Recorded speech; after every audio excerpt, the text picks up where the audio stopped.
Our sermon text this morning comes from Matthew 15, 21 to 28. Jesus went away from there and withdrew into the district of Tyre and Sidon. And a Canaanite woman from that region came out and began to cry out, saying, "Have mercy on me, Lord, Son of David. My daughter is cruelly demon-possessed." But he did not answer her a word. And his disciples came and implored him, saying, "Send her away, because she keeps shouting at us." But he answered and said, "I was sent only to the lost sheep of the house of Israel." But she came and began to bow down before him, saying, "Lord, help me." And he answered and said, "It is not good to take the children's bread and throw it to the dogs." But she said, "Yes, Lord, but even the dogs feed on the crumbs which fall from their master's table." And then Jesus said to her, "O woman, your faith is great. It shall be done for you as you wish." And her daughter was healed at once. What an odd little story, isn't it? If you were here last week, you'd also realize it's quite an ironic story to start with. I'll explain in a minute, but I think it would be like a man who was hauled up in a rescue boat while the Titanic was sinking, and upon entering it, looks down to the next woman who's basically waiting in the freezing waters and looks down and says, "There's not enough room for you on the boat." The Pharisees had just told Jesus that his disciples were not fit enough, not pure enough, because they hadn't been washing their hands according to religious regulations. But Jesus says that what God cares about, last week he said this, what God cares about is what comes out of a person's heart and not what goes into his mouth. So he established the disciples as God's children, as worthy of the kingdom. And then the disciples and Jesus, they take we call a mini vacation outside of Jewish territory over to Tyre and Sidon, which is the ancient Phoenicians. Matthew calls her a Canaanite. So back in the people that Israel was supposed to actually annihilate, back in the book of Joshua, interestingly enough. And they go there, and now guess who's left out, right? You're not allowed in our boat, basically, the disciples are saying. You're a Gentile, you're unclean, and you're a bit annoying to be on top of that. They basically see her as unworthy trash. It's about as simple as you can put it. On the other hand, there's this desperate mother. We don't know if she's poor, rich, old or young, physically clean, dirty, married, widowed, or divorced. We don't know any of that because it doesn't matter. We all have our kind of images probably that we imagine at it, but all those images are kind of out the door. She is hungry for God's rescue. That's what we're presented with. She watches her child in torment, probably hurting herself, destroying herself, just being kind of in some way destructive. And her hope, you can hear it in her, what she says, is slipping away as her daughter is caught in the collision of spiritual worlds, demon possession. And the disciples are satisfied with the bread of unwashed hands. In other words, they're good with that. But this woman is unclean because of her heritage. They're both, and we might say, well, disciples, it's true. Something he says is kind of true.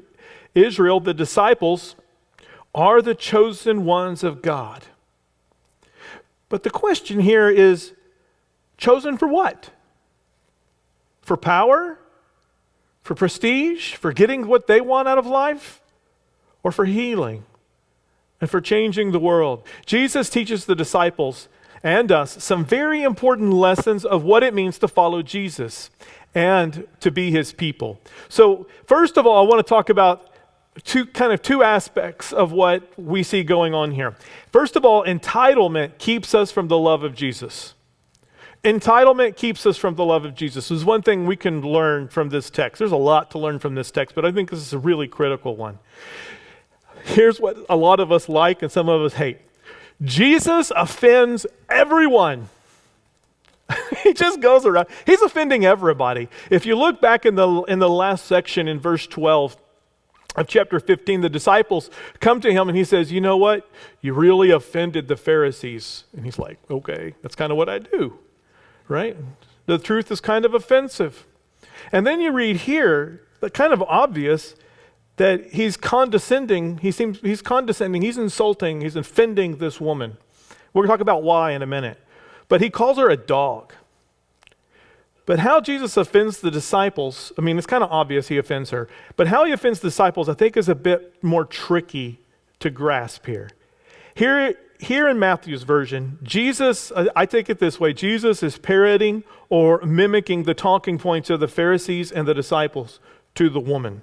The truth is that Jesus came first to the Jews and then to the Gentiles. But he says, I came only to the Jews. He's parroting what they've always said. He's telling this woman what she's probably always heard, and he's offending her. And we'll talk about why that's important in a minute, but Jesus isn't lying. He isn't being mean. He's testing her to prove something to his disciples. They still have a wrong idea about being in God's kingdom. See, like the Pharisees who felt entitled by what religious functions they perform, they feel entitled because they're Jews. The woman's response, I love this aspect. The woman's response proves that her faith is greater than theirs. She yells, "Have mercy on me, Lord, Son of David." The request for mercy comes from a heart knowing it does not deserve a positive response. She's saying, I know I don't deserve a positive response. Now, reflect back with me if you were here, and it's a famous story, so I'm sure some of you have heard it, but all of you have heard it. But Jesus said, when Peter saw that Jesus was coming out and walking on the water out toward the boat, Peter commanded Jesus, "Tell me to come." Jesus says, "Okay, come." And he starts walking out there, but Peter starts getting scared. How much of it's him? How much of it's Jesus? The winds, everything's getting... He's kind of like, yeah, I'm pretty good at this. Oh, wait a second. If I'm doing this, if I'm powerful, we don't know exactly what's going on in his head, but he falls and he starts sinking, and Jesus picks him up, and what does he say to him? "You of little faith." Why did you have such little faith? When he meets this woman, it's her response, and what does he say to her?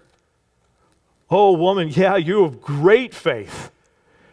He says, "You have such great faith." Now, if you're Peter and you're standing there, you just got told how little faith you had, and this Canaanite woman has this great faith. He's just offended the disciples to this extent. He's just put them in their place.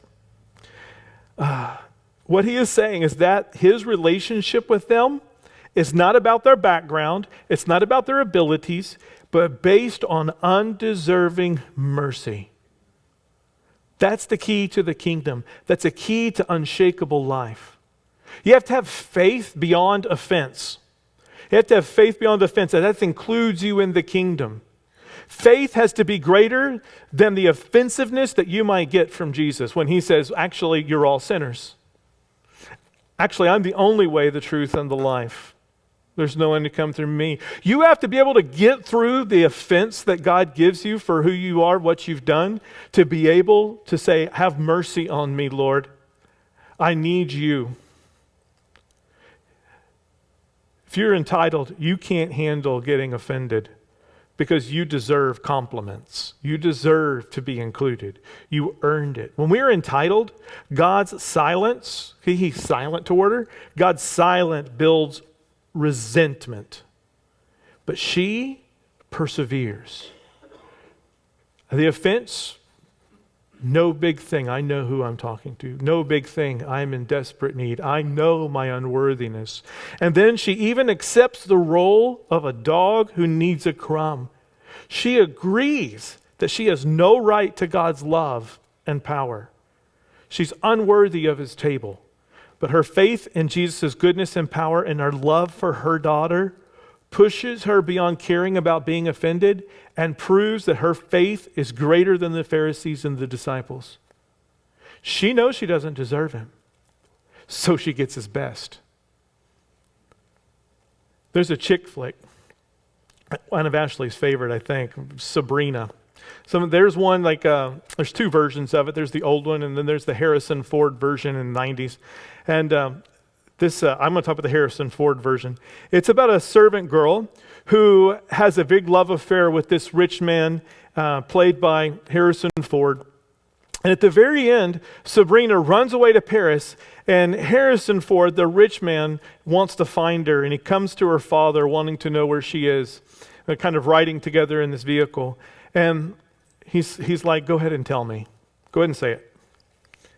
And the father looks back in the rear view, says, you don't deserve her. Basically tells Harrison Ford's character, you're a dog. You don't deserve her. How does he respond? He says, I know I am. I know I don't deserve her, but I need her.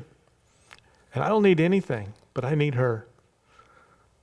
And then the father says, okay, here's the address, right? They would get out, here's the address, you can go to her, right? And tells them where she is. But what if Harrison Ford had said, what do you mean I don't deserve her? She's just a servant girl. I'm like the richest person in Paris. What do you mean that doesn't make any sense? I get what I want.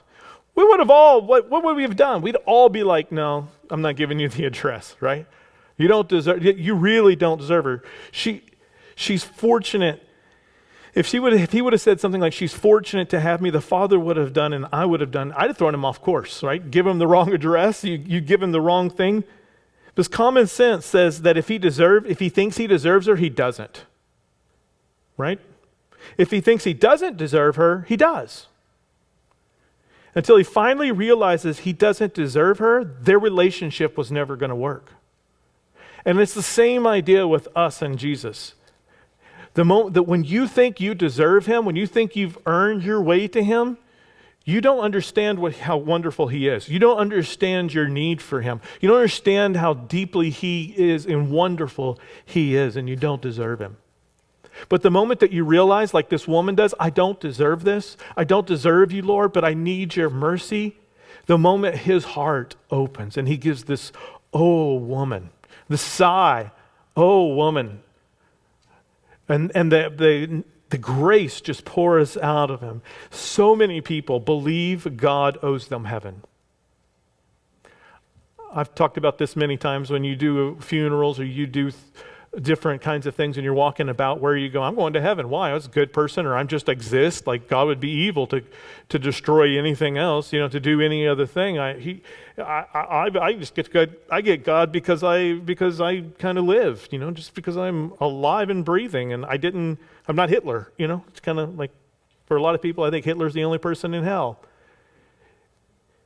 The whole point is they can't handle the offense of hearing, for all have sinned and fallen short of the glory of God. They can't take it. It's too offensive.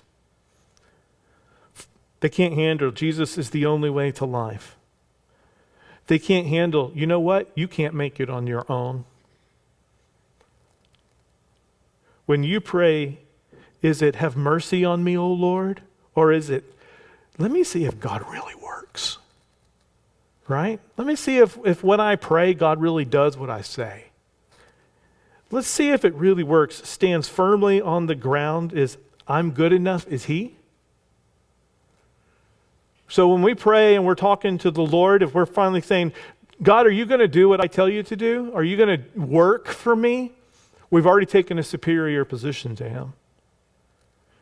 The position where our relationship with him works and not gets things done, but our relationship with him is forgiving and it's building and it's growing, is when we say, Lord, have mercy on me. And that's the beginning of our attitude.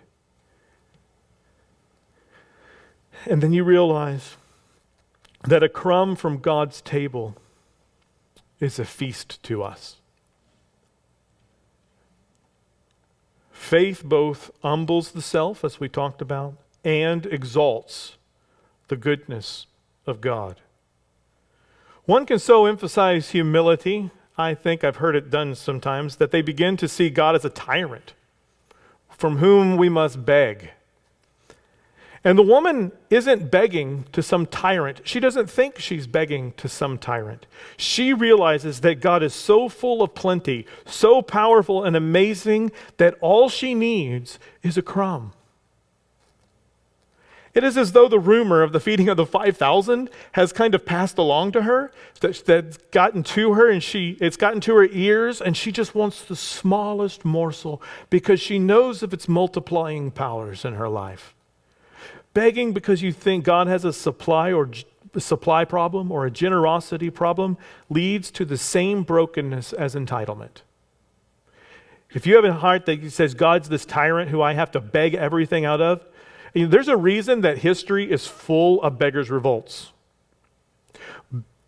Begging builds resentment and builds rebellion in our hearts. It is untrusting and disregards the goodness of the giver. Begging never believes there's enough. You just say, and when you're begging, and you've dealt with people who are begging, they're sometimes very generous, but the whole network becomes mine, ours. And I'm going to put everything in my little closet and in my little stuff. There's never enough. It's always mine. There's never joy. There's not praise and joy in this attitude of begging. So it's not entitlement and it's not begging. The gospel pierces between both of those.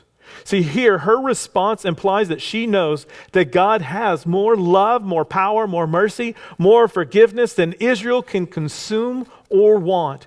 Jesus has plenty of mercy for you. There's a movie from my childhood, and it immediately came to mind when I was reading this passage, and it's a little bit corny. And I thought, well, that's okay, because we remember corny things, whether it's apt or not. But the movie was Honey, I Shrunk the Kids. Can you pull it up on this screen in just a moment? The movie was, the dad created this machine, right, to shrink anything down to tiny little things.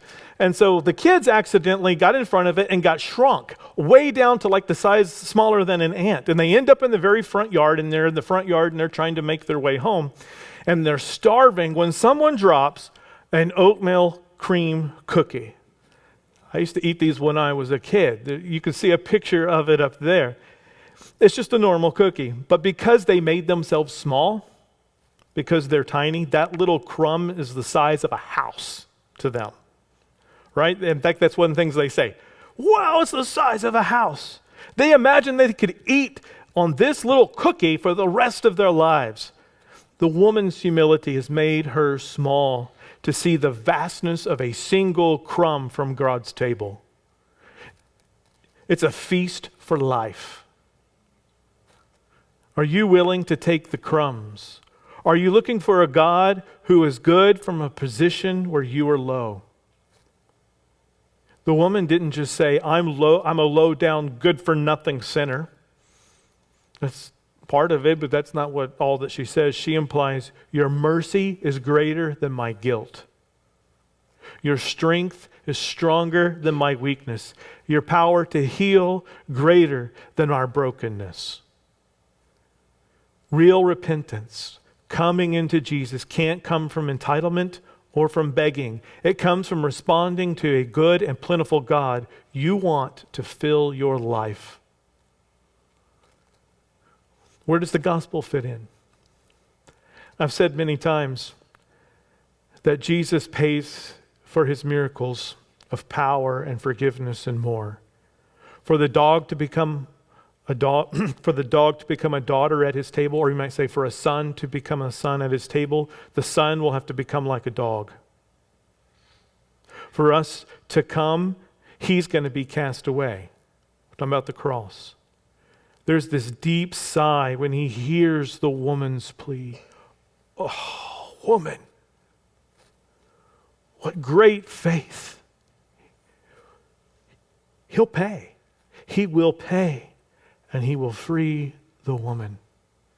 He will pay on the cross to switch places, that hell itself will come and attack him instead. That he will bear that burden and take it on for each of us, not just for this woman. He'll defeat evil by letting the evil kill him. then he will rise again in victory. He's paid this great cost that gives no rights to demand, no reason to beg. After I tell you the end of the story, which we haven't heard yet, we're going to take the Lord's Supper. I'm sure that someone or more of you come here and you have a real need for God this morning. Not just a want, a need for God's power in your life. What is it that you bring with you that's breaking you, that's shaking you? Do you need to ask God for more than the symbol this morning, but His power, His forgiveness, His calm, His strength? Is it for someone near you, like this woman, that you come this morning saying, we want God's power in our family, in our lives. He has what you need. If it isn't direct rescue that you're asking for or looking for, is it patience? Is it persistence? Whatever it is this morning, remember, He has already paid for it. He has already died for it, and He offers it to you. He's got the supply. Now, you might think that a good ending to this story might be right there. A good ending to a sermon might be right there. But it's hardly the final aim of what Jesus is saying and what's happening in this story. Jesus wants personal trust and He wants faith, but that's not the ultimate aim. That's not the end. A lot of times, even in the story we read a while ago, in Isaiah, which we read a while ago, it's not just about Israel. It's not just about personal stuff. It moves on. God's rescue restores our calling. Let's read what happens, and I'll explain it in a second. Matthew 15:29 through 31. Departing from there, Jesus went along by the Sea of Galilee, and having gone up on the mountain, He was sitting there. And large crowds came to Him, bringing with Him those who were lame, crippled, blind, and mute, and many others. And they laid them down at His feet, and He healed them. So the crowd marveled as they saw the mute speaking, the crippled restored, and the lame walking, and the blind seeing. And they glorified the God of Israel.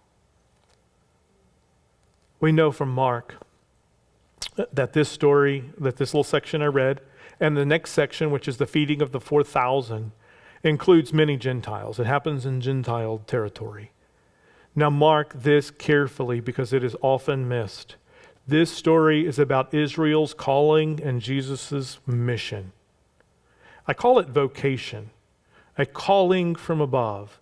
Israel's calling, we read it in Isaiah, Israel's calling at their foundation was to be a holy nation and a light to the nations. We just sung all those songs to point this out. In Exodus 19, we read it there. We read about it in Isaiah, where it's kind of like, you can go back and look at it. It's on the front of the bulletin, where he's saying it's not just for Israel, it's to be a light to all the nations, right? To go out to everyone.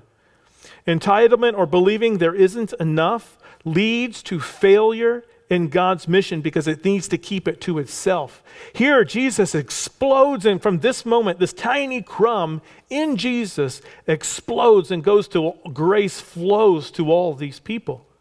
It's an eruption of grace and power as Jesus is properly taking on the mission of Israel, and so that the world would glorify the God of Israel. He is doing what Israel was always supposed to do. He is showing the disciples what Israel was always intended to do. He would transform the hearts of Israel, that they would be a light to the nations, that all would glorify who? The God of Israel. Very particular here. And Jesus says in His Sermon on the Mount, "You are the salt of the earth. But if the salt becomes tasteless, how can it be made salty again? You are the light of the world. A city set on a hill cannot be hidden. Let your light shine before men in such a way that they may see your good works and glorify the Lord." That's the aim. It's not an add-on to getting saved. Getting saved is the inflection point of your life. It's the moment where you're going this way and you repent and you go the right way. You go from glorifying self to glorifying God. It's the moment where your life definitely changes, but it has a direction, it has a point, it has an aim, and he's showing us exactly here what that aim is. He's just showing his disciples that their old attitude would keep them from their purpose for their life. He's saying the purpose of what it means to be an Israelite, the purpose of their life is that you may be a light to the nations, that all the people of the world may glorify God. That they can share the love and power and mercy of God far beyond their own boundaries and hopes. He goes to feed 4,000. Crumbs everywhere for everyone. What are they doing? They're glorifying God, not falling short of it. From Romans chapter 3, for all have sinned and fallen short of the glory of God. Jesus' own activity here has them restoring Israel and now restoring the Gentiles, so they do what? Glorify God. That's amazing. I mean, what you see is the reversal. If you were here for the Roman series, you see this is what Jesus is doing, is reversing that trend. How? Because Jesus forgives. Because he heals hearts. And he's forming us into who he created us to be. His image is glorifying him to the whole world. We're his image. We glorify him to the world. If you go back to my first story that I told about the man, as the rescued man says to the drowning woman, there's not enough room in my boat for you. I can imagine the captain coming up from behind him and says, I pulled you in first so you could help me pull the rest in. So this morning, as we take the bread and the cup, you can look into you can also look into the past of the crumbs of life that you have already feasted upon. Because if you're here today, I'm going to guess that you've already had some bread from the table of the Lord. You've already taken of his body. You've accepted Jesus Christ as Lord and Savior, and you've had bread your whole life. You've had daily bread coming to you. My question is did you just stop there and say, thank God for the bread? Or did you go out and glorify the God of Israel? Did you give him praise? If you have feasted upon his forgiveness, if you have feasted upon his transformation, he has given you these crumbs. What are you doing with them? Because they multiply. There's more than enough for you. How will you glorify the God of Israel?